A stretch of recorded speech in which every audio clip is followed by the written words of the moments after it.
పోయిన చోటే రాబట్టుకోవాలన్నట్టు సీమలో బలం పెంచుకునేందుకు వైసీపీ సిద్ధమైంది.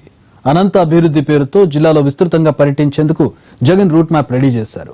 హంద్రీనీవా ప్రాజెక్ట్, ఇళ్ల పట్టాలు, చేనేతల రుణమాఫీ కోసం రేపు ఉరవకొండ వేదికగా దీక్షకు దిగుతున్నారు.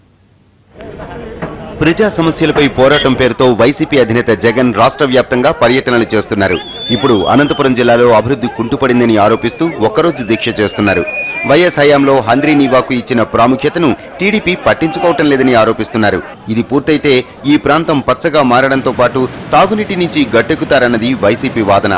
వైఎస్ చిరకాల కోరికైన హంద్రీనీవాను పూర్తి చేసి సీమ ప్రజలలో వైఎస్ పేరును చిరస్థాయిగా నిలిచిపోయేటట్టు చేయాలన్నదే జగన్ ధ్యేయంగా కనిపిస్తోంది. దీంతో పాటు సమస్యలపై ఏదో ఒక రూపంలో నిత్యం ఉద్యమాలు చేస్తూ ప్రజల్లో ఉండేలా ప్రణాళికలు సిద్ధం చేస్తున్నారు. ఉరవకొండలో జరిగే ఒక్కరోజు దీక్షకు భారీగా శ్రేణుల్ని తరలించే ఏర్పాట్లు చేశారు.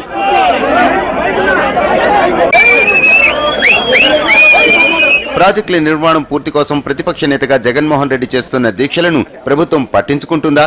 అసలే లోటు బడ్జెట్లో ఉన్న ఏపీ సర్కార్కు ప్రాజెక్టులను పూర్తి చేయడం కోసం అయ్యే అతిపెద్ద ఖర్చులను భరించగలిగే సాహసం చేస్తుందా అన్నది వేచి చూడాలి.